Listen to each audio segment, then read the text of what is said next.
خو لیکن د افسوس خبره دا ده چې زموږ خان 20-25 ورځې بې ګناه 30 ورځونه بلکې سیوا شولې بې ګناه غیر قانوني غیر آئیني طور باندې چې کوم دی هغه دوی دغه کړلو او د اټک جیل ته بوتلل او هلته کې تاسو ته پته ده اټک جیل ته د دې دپاره بوتلو چې هلته بي کلاس او دا نشته هلته کې هم د دې د وجې نه چې کوم دی هلته د یو عام بي پیسې اخلي ډېره د افسوس خبره دا ده چې هغه د دې ملک پرایم منسټر پاتې شوی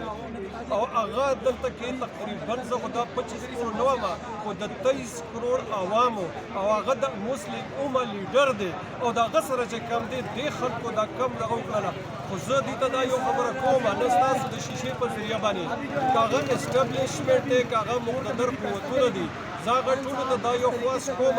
چې ستاسو د کم کار چې تاسو کم شروع کړئ د 75 سال نه په دې ملک کې دا شیزونه چې کوم دي دا اوس ختم کړئ دا زړې عربي دا زړه دغه چې کوم دي دا ختم دا نه چې چلېږي پخوا چې کوم دي دلته د پي ټي یو به وه دلته چې کوم دي ایجوکیشن په خلک کې نه و دا نور سوشل میډیا نه وه الکترانیک میډیا نه وه تاسو چې به په پي ټي وي باندې د چا خلاف چې کوم دي څه پراپګنډه به وکړله نو هغه به خلکو منه اوس نن زما په جیب کې دا دی چې کوم دی کیمره پرته ده ستا په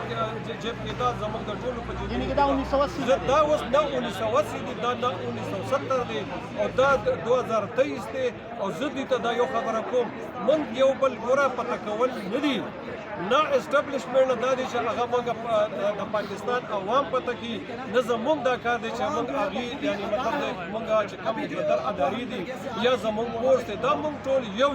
انګریز لاړلو